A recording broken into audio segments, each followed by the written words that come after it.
కాంగ్రెస్ ప్రభుత్వం ప్రజాపాలనలో భాగంగా ఎన్నో స్కీమ్స్‌లను కూడా ప్రవేశపెట్టడం జరిగింది. అందులో భాగంగా గత ప్రభుత్వ హయాంలో తీసుకొచ్చిన ధరణిలో ఉన్న సమస్యలను అప్పుడే మేనిఫెస్టోలో పెట్టడం జరిగింది. మేము అధికారంలోకి వచ్చిన తర్వాత భూభారతిని తీసుకొస్తామని చెప్పిన నేపథ్యం కాబట్టి భూభారతిని అఫీషియల్‌గా లాంచ్ చేయడం జరిగింది. దానికి సంబంధించిన అవగాహన సదస్సులు సాగడం జరుగుతుంది. ప్రస్తుతం దీనిపైన మనతో పాటు మాట్లాడడానికి శాసన మండలి చీఫ్ విప్ మహేందర్ రెడ్డి గారు ఉన్నారు. వారిని అడిగే ప్రయత్నం చేద్దాం. సార్ చెప్పండి, గతంలో ధరణి ద్వారా చాలా మంది ఇబ్బందులు పడ్డారు రైతులందరూ కూడా. ఇప్పుడు భూభారతి తీసుకొచ్చారుగా, ఎట్లా ఉంది ఈ స్కీమ్?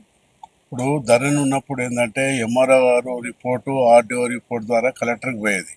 ఆ కలెక్టర్ గారు ఏం చేస్తారు, తమ్ము పెట్టాలంటే కొంచెం రైతులను చాలా ఇబ్బంది పడే పరిస్థితులు ఉండేది.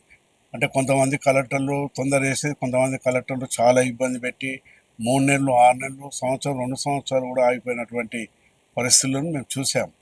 అయితే ఇప్పుడు ఏదైతే మరి ఇప్పుడు చేంజ్ చేసి అయితే ధరణిని మరి భూభారతి ఏదైతే పెట్టినారో దీని ద్వారా ఏంటంటే ఎంఆర్ఓ దగ్గర చాలా పరిష్కారం కానికి అవకాశం ఉన్నది, తప్పితే ఆర్డీఓ దగ్గరికి. ఒకవేళ అక్కడ నుంచి ఇంకేదైనా అయితే కలెక్టర్ దగ్గరికి. కానీ నాకు తెలిసినంత వరకు ఎంఆర్ఓ లెవెల్నే, ఆర్డీఓ లెవెల్నే మరి ఇది జరిగిపోతుంది కాబట్టి ప్రజలకు ఇబ్బంది కాకుండా. మళ్ళీ జూన్ నుంచి కూడా ప్రజల దగ్గర పోతున్నారు కాబట్టి ప్రజల దగ్గరికి అధికారులు పోయి అక్కడ సమస్యలు ఏవైతే ఉన్నాయో అడిగి తెలుసుకొని నాకు తెలిసినంత వరకు అక్కడక్కడ మ్యాక్సిమంగా పరిష్కారం అవుతుంది. ఒకవేళ ఎవరైనా కోర్టు పోయి అట్లాడేదేమని ఉంటే కూడా మళ్ళీ కోర్టులో కూడా తెలుసుకోనికి అవకాశం ఉన్నది దీని ద్వారా.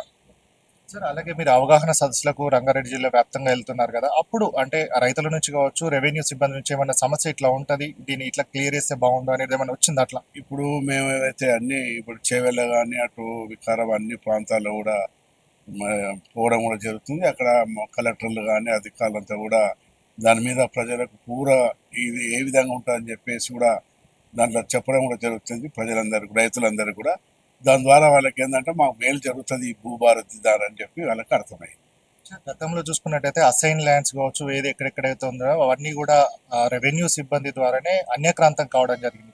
వాటిపైన ఏమన్నా అట్లాంటి ఇష్యూస్ మీకు దృష్టికి వచ్చాయి? ఇప్పుడు గవర్నమెంట్ ల్యాండ్స్ ఏవైతున్నాయో ఇంతకుముందు గతంలో కూడా ఎమ్మెల్యే దాంట్లో మెంబర్ ఉండి, ఎంఆర్ఓ గారు మెంబర్ ఉండి చేసేది. మధ్యలో అది లేకపోవడం ద్వారా కొంత పేదవారికి 1 ఎకరా 2 ఎకరాలు ఇవ్వాలంటే కొంచెం ఇబ్బందిగా ఉండేది. ఇప్పుడు ఎమ్మెల్యేస్ అక్కడ ఎంఆర్ఓ అధికారులు అంతా కూడా ఆ కమిటీ ద్వారా ఇస్తారు కాబట్టి 1 ఎకరా 2 ఎకరాలు ఏదైతే గవర్నమెంట్ ల్యాండ్ నిజమైన పేదలు ఎవరైతే ఉన్నారో ఇవన్నీకే మంచి అవకాశం ఉన్నది. దీని ద్వారా ఇది కూడా రేపు జూన్ నుంచి కూడా ఎవరైతే పేదోళ్ళకు భూమి లేనటువంటి పేదోళ్ళకు ఇవన్నీకి అవకాశం ఉంటుంది. సార్, అలాగే చాలా మటుకు కూడా కొంతమందికి పట్టాలు ఇవ్వడం జరిగింది కానీ దాంట్లో సర్వే నెంబర్ లేవు, అట్లా అన్యక్రాంతం కావచ్చు. అలాగే ఈ ఎక్కడెక్కడ భూమి ఉందో కూడా తెలియని పరిస్థితి. దీని ద్వారా ఖాళీగా ఉన్న భూములు కావచ్చు, ప్రజలకు అంటే రైతులకు ఇవన్నీ భూములు అన్నిటి కూడా అకౌంట్లోకి వస్తుంది అనుకుంటున్నారు. అయితే ఇప్పుడు ఈ ఈ భూభారతి ద్వారా ఏంటంటే ఇప్పుడు ఎంఆర్ఓలు అక్కడ రైతులంతా కూడా ఎంఆర్ఓ ఆఫీస్ పోయి అక్కడనే కూర్చొని పరిష్కారం చేయడానికే అవకాశం ఇచ్చారు కాబట్టి ఎక్కడెక్కడ ల్యాండ్ ఉన్నది. ఇప్పుడు ఒక విలేజ్ ఉంది, ఆ విలేజ్లో ఎంత ల్యాండ్ ఉంది, ఎవరి మీద ఎంత పట్ట ఉన్నది, ఎవరి మీద పట్ట లేకుండా కూడా పట్టలనేమో 5 ఎకరాలు ఉంటుంది, అక్కడ 2-3 ఎకరాలు ఎక్కువ ఉండొచ్చు, 2-3 ఎకరాలు తక్కువ ఉండొచ్చు. ఇలాంటివన్నీ కూడా పరిష్కారం కానీ అవకాశం ఉంది. సార్, ఇంకా దీని ద్వారా ఇంకా ఫ్యూచర్లో ఇబ్బందులు లేకుండా భూభారతి ద్వారానే సమస్యలు క్లియర్ అవుతాయి అనుకుంటున్నారు? నాకు తెలిసినంత వరకు ఇది భూభారతి ద్వారానే ప్రజల దగ్గరికి అధికారులు పోతున్నారు కాబట్టి అక్కడక్కడనే సమస్య పరిష్కారం అవుతుంది.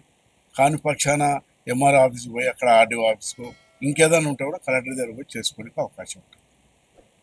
సో మా రైతులకు కావచ్చు, ప్రజలకు కావచ్చు ఎట్లాంటి ఇబ్బంది లేకుండా భూభారతిని తీసుకొచ్చామని ఫ్యూచర్లో, అంటే ఇప్పుడు మొన్నటి వరకు కష్టమైంది కానీ మరోసారి కూడా ఇబ్బంది లేకుండా ప్రజలందరూ కూడా రైతులు ఇబ్బందులు పాలు కాకుండా ఈ భూభారతి అనేది వారందరికీ పరిష్కార మార్గంగా ఉంటుందని మండలి చీఫ్ మహేందర్ రెడ్డి గారు చెప్పడం జరుగుతుంది. ప్రభాకర్తో గణేష్, సమయం టీవీ, హైదరాబాద్.